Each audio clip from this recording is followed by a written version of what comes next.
ॐ अज्ञानतिमिरन्धस्य ज्ञानाञ्जनशलाकया चक्षुरुन्मिलितं येन तस्मै श्रीगुरवे नमः। नमो विष्णुपादाय कृष्णपृष्ठाय भूतले श्रीमते भक्तिवेदान्त स्वामिनिति नामिने। नमस्ते सारस्वती देवे गौरवाणी प्रचारिणे निर्विशेष शून्यवादी पाश्चात्यदेशतारिणे वाञ्छाकल्पतरुभ्यश्च कृपा सिन्धुभैव च पतितानां पावनेभ्यो वैष्णवेभ्यो नमो नमः। जय श्री कृष्ण चैतन्य प्रभु नित्यानंद श्री अद्वैत गदाधर श्रीवासादि गौर भक्तवृंद। हरे कृष्णा कृष्णा कृष्णा हरे हरे, हरे Ram Ram Ram Hare Hare. Hare Krishna. We are reading from Krishna book, chapter 47, entitled Delivery of the Message of Krishna to the Gopis. When the Gopis saw Uddhav, they observed that his features almost exactly resembled those of Krishna, and they could understand that he was a great devotee of Krishna's. His arms were very long, and his eyes were just like the petals of the lotus flower. He was dressed in yellow garments and wore a garland of lotus flowers. His face was very beautiful, having achieved the liberation of Sarupya and thus having same bodily features as the Lord. Uddhava looked almost like Krishna. In Krishna's absence, the gopis had been coming dutifully to visit Mother Yashoda's house early in the morning. They knew that Nanda Maharaj and Mother Yashoda were always grief-stricken, and they had made it their first duty to come and pay their respects to the most exalted elderly personalities of Vrindavan. Seeing the friends of Krishna, Nanda and Yashoda would remember Krishna himself and be satisfied, and the gopis also would be pleased by seeing Nanda and Yashoda. When the gopis saw that Uddhava was representing Krishna even in his bodily features, they thought he must be a soul completely surrendered unto Supreme Personality of Godhead. They began to contemplate, who is this boy who looks just like Krishna? He has the same eyes like lotus petals, the same raised nose and beautiful face, and is smiling in the same way. In all respects, he resembles Krishna, Shamsundar, the beautiful blackish boy. He is even dressed exactly like Krishna. Where has this boy come from? Who is the fortunate girl who has him for her husband? Thus they talked among themselves. They were very anxious to know about him, and because they were simple, unsophisticated village girls, they surrounded Uddhava. Hare Krishna. We welcome all the devotees for today evening's um, Krishna book reading from chapter number 47. So I read just now first two paragraphs. Now I request Tejas Prabhu to read next two paragraphs, then Sahil Prabhu, and then Rishikesh Prabhu. Yes, Prabhu.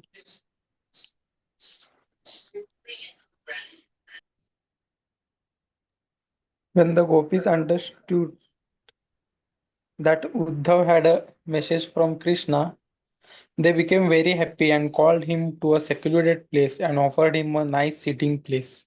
They wanted to talk with him very freely and did not want to be embarrassed before unknown person. They welcomed him with polite words. In great submissiveness, we know that you are a most confidential associate of Krishna and that he has therefore sent you to Vrindavan to give solace to his father and mother. We can understand that family affection is very strong. Even great sages who have taken to the renounced order of life cannot give up family affection 100%. Sometimes they think of their family members. Krishna has therefore sent you to his father and mother. Otherwise, he has no further business in Vrindavan. He is now in town. Where does he have to know about Vrindavan village or cows pasturing grounds? These are not at all useful for Krishna because he is now a man of city. Surely, he has nothing to do with persons who do not happen to be his family members. Friendship with those outside the family continue as long as there is some selfish interest in them. Otherwise, why should one bother about those outside the family? Specifically, a person attached to the wives of others is interested in them as long as there is need of sense gratification. Just as the bumblebees have interest in flowers as long as they want to take the honey out of them. It is psychologically very natural that a prostitute does not care for her paramour as soon as he loses his money. Similarly, when the citizens find that a government is incapable of giving them full protection, they leave the country. A student, after finishing his education, gives up his relationship with the teacher and the school. A priest, after taking his reward from the worshipper, gives him up. When the fruit season is over, birds are no longer interested in the tree. Just after eating in the house of a host, the guest gives up his relationship with him. After a forest fire, when there is a scarcity of green grass, deer and other animals give up the forest. And so a man, after enjoying his girlfriend, gives up his connection with her. In this way, all the gopis indirectly accused Krishna by citing many examples. Thank you. So this is very transcendental, esoteric subject matter. We can just read and go ahead with Prabhupada presentation and purports. So I will request now Sahil Prabhu to read these two paragraphs, and then Rishikesh Prabhu, and then Aman Prabhu.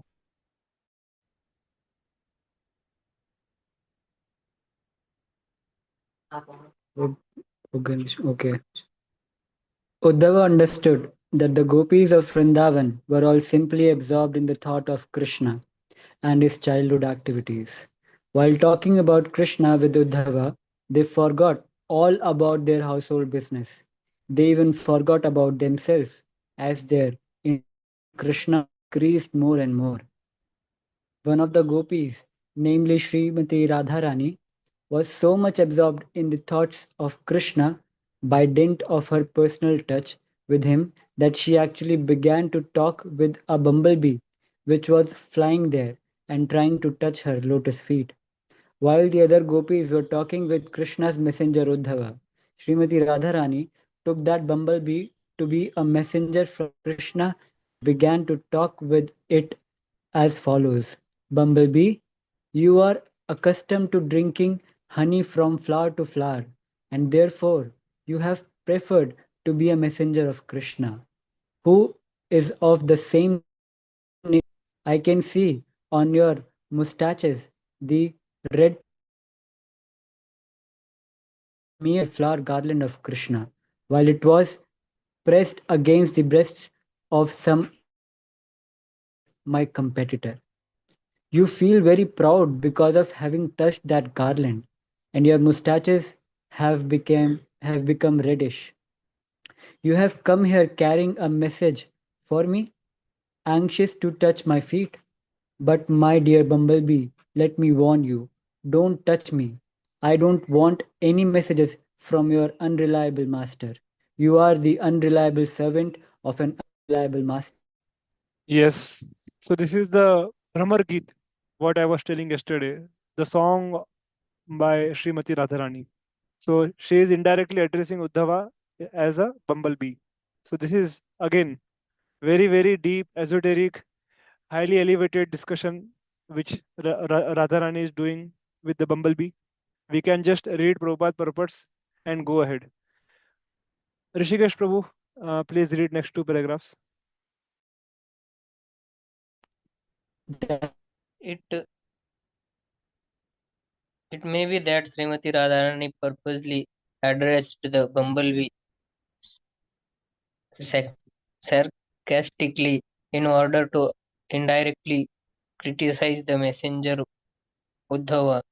Like to the other gopis, Srimati Radharani saw the Uddhava bodily feature resembled Krishna's, but she also saw Uddhava as being equal to Krishna indirectly. Therefore, she indicated that Uddhava was unreliable as Krishna himself. Srimati Radharani wanted to give specific reasons why she was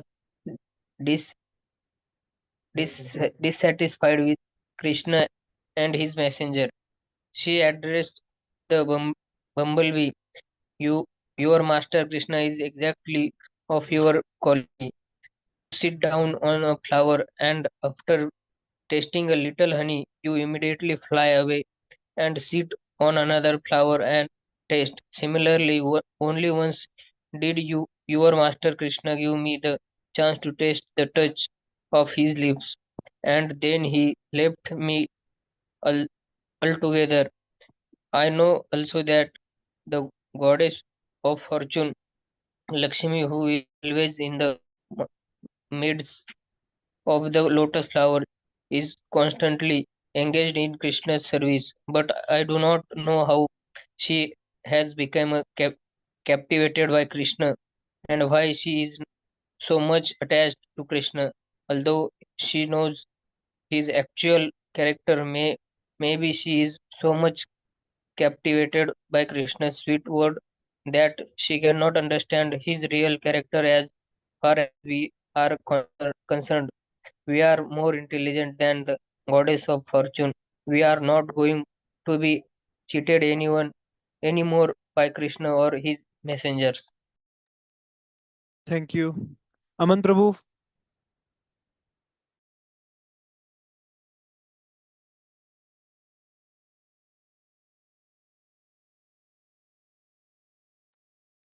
According to expert opinion, Lakshmi, goddess of fortune, is a subordinate expansion of Śrīmatī Rādhārāṇī.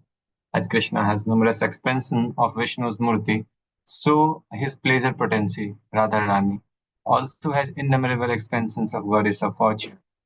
Therefore, the goddess of fortune, Lakshmi ji, is always eager to be elevated to the positions of the gopis. Śrīmatī Rādhārāṇī continued, "You foolish bumblebee, you are trying to satisfy me and get a reward by singing the glory of Krishna. It is a useless attempt. We gopis are bereft of all our possessions. We are away from our homes and families. We know very well about Krishna. We know even more than you. So whatever you make up about him will be old stories to us. Krishna is now in the city and is better known as the friend of Arjuna. He now has many new girlfriends who are no doubt very happy in his association. Because the lusty, burning sensation of their breasts has been satisfied by Krishna, they are now happy. If you go there and glorify Krishna, they may be pleased to reward you. You are just trying to pacify me by your behavior as a flattery, and therefore you have put your head under my feet. But I know the trick you are trying to play. I know that you are a messenger coming from an even greater trickster, Krishna. Therefore, please lead me." thank you. Prashant Prabhu, you can read next two paragraphs. And then after Prashant Prabhu, Dhruv Arora Prabhu can read.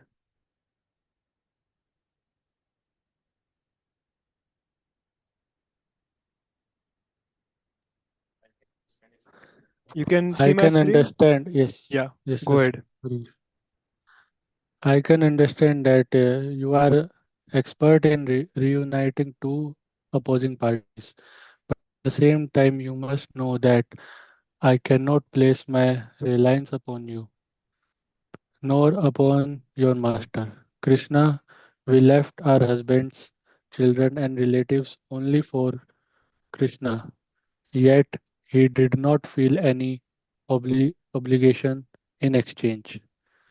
At last, he left us forlorn.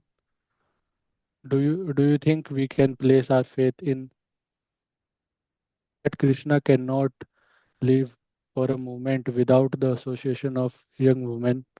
That is his nature. He is finding difficulty in Mathura because he is no longer in the village among innocent girls.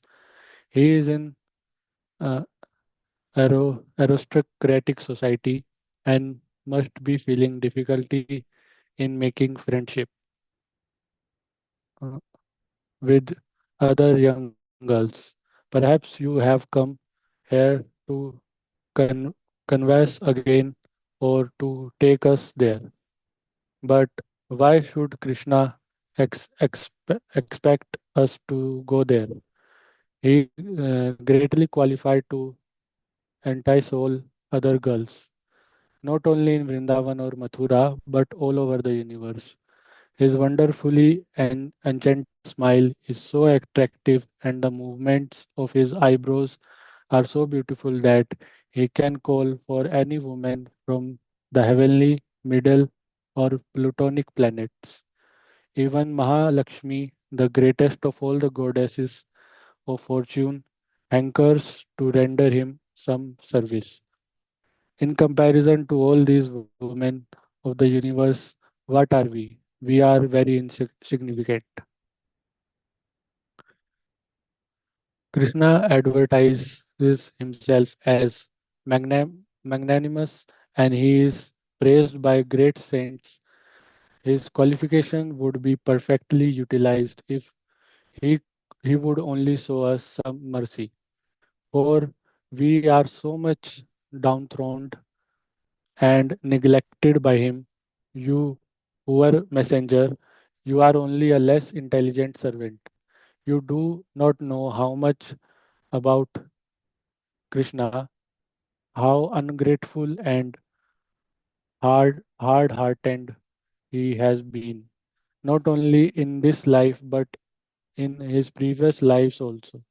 He have all heard this from our grandmother Parun, Par, Puranmasi. She Purnamasi. has informed Purnmasi. She has informed us that Krishna was born in a Kshatriya family previous to this birth and was known as Ramchandra. In that birth, instead of killing Vali, an enemy of his friend, in the manner of Kshatriya, he killed him just like a hunter.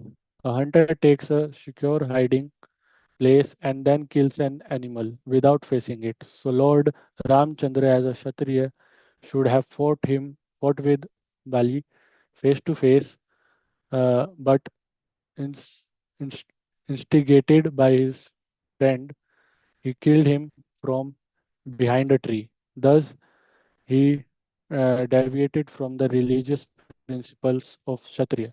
Also, was so attracted by the beauty of Sita that he converted Supandka, the sister of Ravan, into an ugly woman by cutting off her nose and ears. Supandka proposed an intimate relationship with him, and as a Kshatriya, he should have satisfied her, but he was so henpecked that he could not forget Sita Devi and converted Spandka into an ugly woman. Therefore, that birth as a Kshatriya, he took his birth as a Brahman boy known as Vamandev and asked charity from Bali Maharaj. Bali Maharaj was so magnanimous that he gave his whatever he had, yet Krishna as Vamandev unforgetfully arrested him like a crow and pushed him down to the Patal kingdom. We know all that Krishna and how ungrateful he is, but here is the difficulty. In spite of his being so cruel and hard hearted, it is very difficult for us to give up talking about him. And it is not only we who are unable to give up this talk, but great sages and saintly persons also engage in talking about him. We gopis of Vrindavan do not want to make any more friendships with the blackish boy, but we do not, Prabhuji,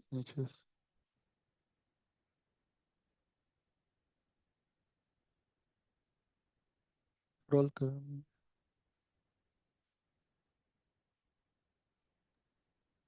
But we We do do not not know. know. Yes, Hmm? yes, अभी sure है. We do not know how we shall be able to give up remembering and talking about his activities. Thank you. I think you read unforgetfully. So this is ungratefully. So, as it is what Prabhupada has written, we have to read. Thank you. Dhruv Vadora Prabhu, you can read these two paragraphs. And then who else has joined? Mm, Rohan Prabhu. Yes, we welcome our new inmate, Rohan Prabhu. So, Rohan Prabhu can read after that. Yes, Dhruv Prabhu, you can go ahead. Yes, okay, Proj. Since Krishna is absolute, his so-called unkind activities are as relishable as his kind activities. Therefore, saintly persons and great devotees like the Gopis cannot give up Krishna in any circumstances. Lord Chaitanya therefore prayed, Krishna, you are free and independent in all respects. You can either embrace me or crush me under your feet, whatever you like. You may make me broken-hearted by not letting me see you throughout my whole life, but you are my only object of love. In my opinion, Śrīmatī Rādhārāṇī continued, one should not hear about Krishna because as soon as a drop of the nectar of his transcendental activities is poured into the ear, one immediately rises above the duality of attraction and rejection. Being completely freed from the contamination of material attachment, one gives up attachment for this material world, including family, home, wife, children, and everything else materially dear to every person. Being deprived of all material acquisitions, one makes his relatives and himself unhappy. Then he wanders in search of Krishna, either as a human being or in the other species of life, even as a bird, or voluntarily accepts the profession of a mendicant. It is very difficult to actually understand Krishna, his name, his qualities, his form, his pastimes, his paraphernalia, and his entourage. Thank you. Rohan Prabhu, you can read next two paragraphs. Yes, Guruji. Śrīmatī Rādhārāṇī continued to speak to the black messenger of Krishna. Please do not talk any more about Krishna. It is better to talk about something else. We are already doomed, like the black spotted she-deer in the forest who are enchanted by the sweet musical vibration of the hunter. In the same way, we have been enchanted by the sweet words of Krishna, and by thinking of the rays of his uh, to- toenails again and again, we are becoming more and more lusty for his association. Therefore, I request you not to talk of Krishna anymore. These talks of Radharani with the bumblebee messenger, including her accusing Krishna in so many ways and at the same time expressing her inability to give up talking about him, are sign of the topmost transcendental ecstasy called Mahabhava. The ecstatic Mahabhava manifestation is possible only in the persons of Radharani and her associates.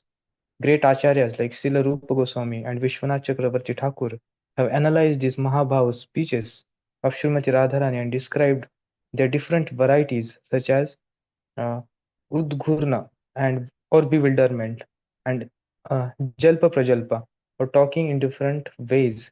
These are the signs of Ujjvala Rasa or the highest, brightest jewel of love of God. So all these symptoms, what are mentioned here, we study in Nectar of Devotion. So when we had our Bhakti Shastri, so we were taught all these different symptoms which come under Mahabhav. Okay, we have 5 minutes, so I will read last two paragraphs. It's a long chapter, so the second part will continue tomorrow. So I will read next two paragraphs and then we'll take attendance and conclude for today. Yeah. Ujjvala Rasa, the brightest jewel of love of God. When Radharani was talking with the bee and the bee was flying hither and thither, it all of a sudden disappeared from her sight. She was in full mourning due to separation from Krishna and felt ecstasy by talking with the bee. But as soon as the bee disappeared, she became almost mad, thinking that the messenger bee might have written to Krishna to inform him all about her talking against him. Krishna must be very sorry to hear it, she thought. In this way, she was overwhelmed by another type of ecstasy. In the meantime, the bee, flying hither and thither, appeared before her again. She thought, Krishna is still kind to me. In spite of the messengers carrying disruptive messages, he is so kind that he has again sent the bee to take me to him. Srimati Radharani was very careful this time not to say anything against Krishna. My dear friend, I welcome you, she said. Krishna is so kind that he has again sent you. Krishna is so kind and affectionate to me that he has fortunately sent you back, in spite of your carrying my message against him. All good fortune to you, my dear friend. Now you may ask from me whatever you want. I shall give you anything because you are so kind to me. You have come to take me to Krishna because he is not able to come here, being surrounded by new girlfriends in Mathura. But you are a tiny creature. How can you take me there? How will you be able to help me meet Krishna while he is taking rest there with the goddess of fortune and embracing her to his chest? Never mind. Let us forget all these things about my going there or sending you. Please let me know how Krishna is faring in Mathura. Tell me if he still remembers his foster father Nanda Maharaj, his affectionate mother Yashoda, his cowherd friends, and his poor friends like us, the Gopis. I am sure he must sometimes sing about us, who served him just like maid servants without any payment. Is there any possibility that Krishna will come back and place his Aguru scented hand on our heads? Please put all these inquiries to Krishna. Okay, so the next part of this chapter, it's a long chapter, so we'll continue tomorrow. So I will just take attendance. So we had today Rohan Prabhu, Dhruv Arora Prabhu, Rishikesh Prabhu, Tejas Prabhu, Sahil Prabhu, Aman Prabhu, and Prashant Prabhu. So as Prabhuji informed in the morning, from tomorrow we will not have Bhagavatam class. Instead, all of us will go for BD, book distribution, nearby places from 7:15 to 8:15, 1 hour, including going and coming. So like 5 minutes going, 5 minutes coming, and 40-45 minutes we can do book distribution. And evening time, all of us will assemble at 8:30, and we will continue our daily book reading. So half an hour. So 8:30 to 9, we will have our daily book reading. So that book reading, what we are doing every day.